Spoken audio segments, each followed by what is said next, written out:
Client acquisition for financial advisors has drastically changed, and in particular for 2025 going forward, the way that financial advisors are going to acquire clients and are currently acquiring clients is very different to how it worked last year, very different to how it worked the year before, and extremely different to how it worked 5+ years ago.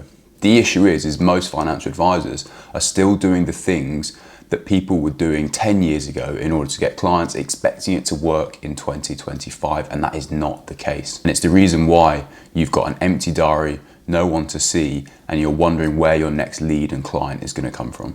In the first 6 months of 2025, my financial advice business has signed over 40 high-value clients using a particular strategy that all evolves around Instagram and generating leads and trust based on social media.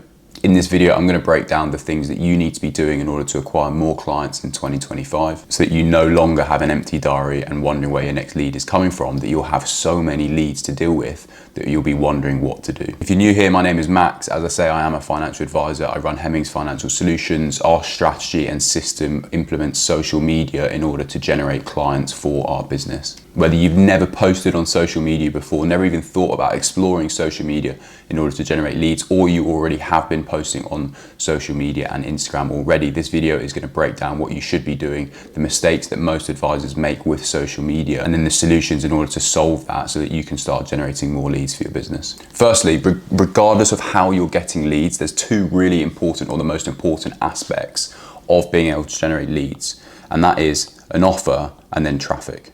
And everything, regardless of whether it's social media, networking events, hounding your friends and family, whatever it is you're doing, it orientates around these two things. One is the offer, is basically who you help and how. And that is then the reason why someone's even going to speak to you. So you have to have an offer, right? And it has to be around a niche, a certain person. Because when you go, even if you go to your networking events, or if you go and like ask your friends and family, which you're probably doing already, in terms of the type of person that you want to help, if you say to someone, and you might have experienced this already, if you say to someone, oh, I can help anyone you know who's got a pension, or anyone who wants to invest their money, I can help. People rack their brains and they're like, anyone? And you end up thinking about absolutely no one. And you go to a networking event and it's like, oh, who can you help? Anyone. It looks awful. It's probably why people look at you blankly. And if you've not realized it, do it the next time you speak to someone and they'll look at you quite blankly like, right, okay.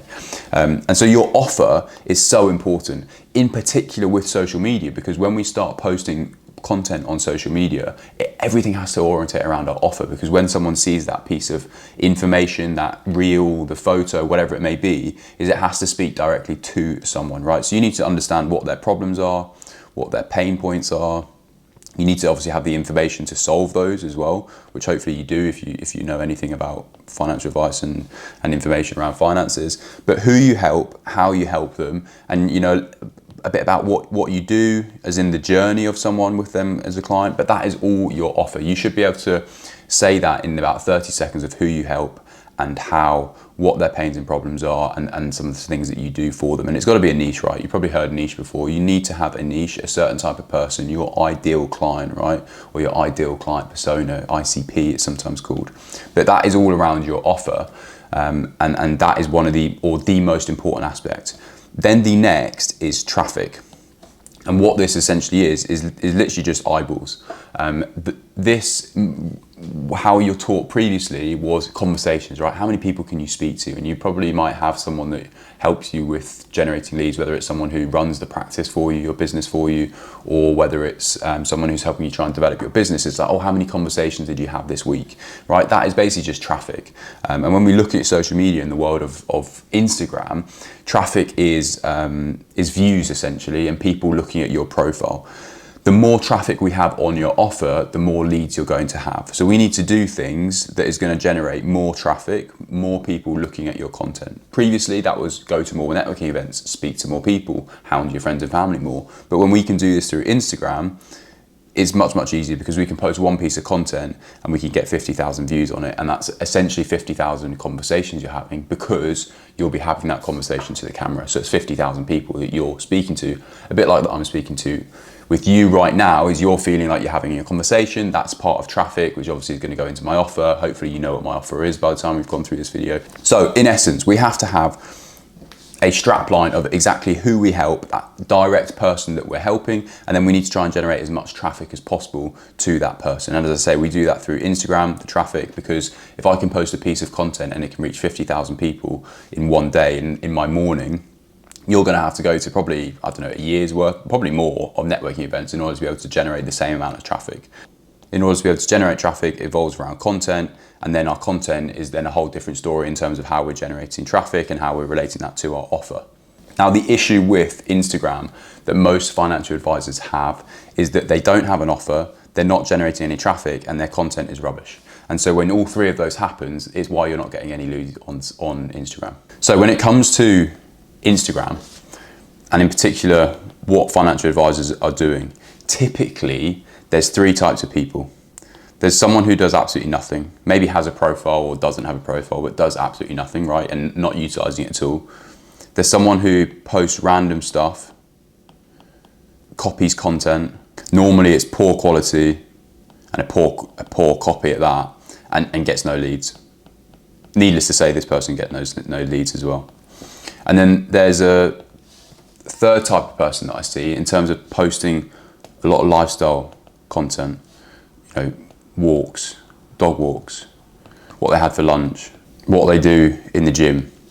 All lifestyle based content, nothing really to do with their business, to do with them, but not to do with their business. All three of these result in pretty much the same thing, right? This one doesn't for this case, but it's time consuming. Both of these are time consuming, right? That's one and this one. Copying, finding someone's piece of content and just copying it, it is time consuming to a certain extent. Posting your lifestyle stuff, still you've got to go on and do it. Get low views, no leads, no clients, and no money when you do them too. And this is pretty soul destroying, and I imagine it's pretty frustrating, especially when you can see that people are doing it and doing it well, and you're wondering what are they doing, how are they doing it, and it's not working for me. So this is what you've got to do. You need to create proper content, right? Obviously. And it revolves around two key things. The first is your offer. You have to have an ideal person that you're speaking to. We alluded that earlier, right? So you need to know everything about that person and post every single bit of content around that ideal person and that offer. With that then, you need to have the mindset of that you're nurturing and building trust with that person.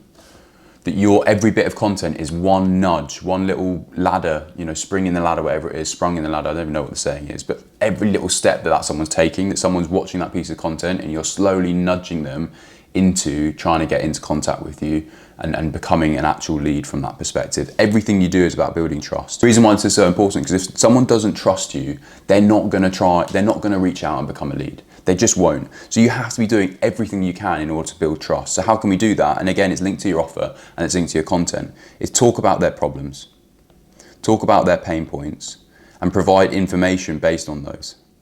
And repeat this. And find different topics, all orientated around the same person, and talk about those pains, talk about those problems, relate to it. That's why it's ideal if the offer that you have, the ideal person that you have, was you in a previous life, or that you've got direct experience living it now of some sort, and relate to it and just continue to do this. And what you do is you end up building that trust, because each time someone sees a bit of content, is they're reminded in the fact that other people understand what they're going through, other people understand their pains and problems, and then are offering the information for those pains and problems. Now, out of some people, they'll see this, and they should be, the amount of information you provide, not advice, obviously, but the information you provide should be enough for someone to be able to work it out themselves.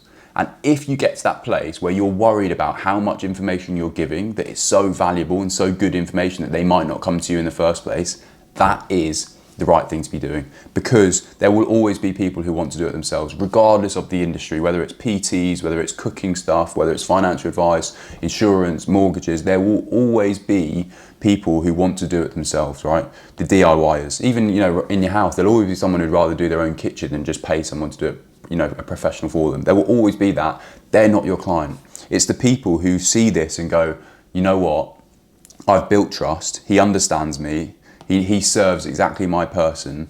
I need his help. I want to pay for his help. That is the part we want to get to. And while we're doing this, all of this relates to, and how we get to that part, is that they're going to like you, they're going to know you, and then they're going to trust you. And then they become a lead, and then they can become a client. The reason why this works so well is because of the volume nature that we can do. Volume nature that we can do on Instagram. As I said, the more traffic we have, right? So the more views and people that we can speak to, the more traffic that we can do this for, naturally the more leads you're going to get, naturally the more clients you're going to get. In order to replicate this in terms of networking events, how many friends and family, you would have to go to so many, whereas you don't have to do that on social media. It's done for you. When all of this clicks into place and you're doing the right things, it just becomes a loop in terms of more views, more traffic, more leads, more clients. And it's a massive loop that goes around. I'll put on the screen in terms of the views and the traffic that we get on our Instagram page. That is what's possible. That's all organic, no ads, completely organic. And that is what then happens when you get all of this together. And this is how you're going to generate clients and win clients in 2025 and going forward, because this is the new way of being able to reach people at mass volume and be able to sign a large amount of clients, and also to be able to control the clients you want, because your offer controls who sees your content. The offer you have controls who sees your content. Now, as I say, you can do all of this yourself. You can be one of those DIYs who just will never pay for anything. And so you could do it yourself, make a load of mistakes like I did at the beginning, or as I say, you can come and work with us. Have a look at one of the links below to see how we might be able to help you. And if you found this video useful, then YouTube also thinks you'll find this video useful. It talks into more in terms of the actual technical side of our strategy. It's going to be really useful for you, so go and have a look.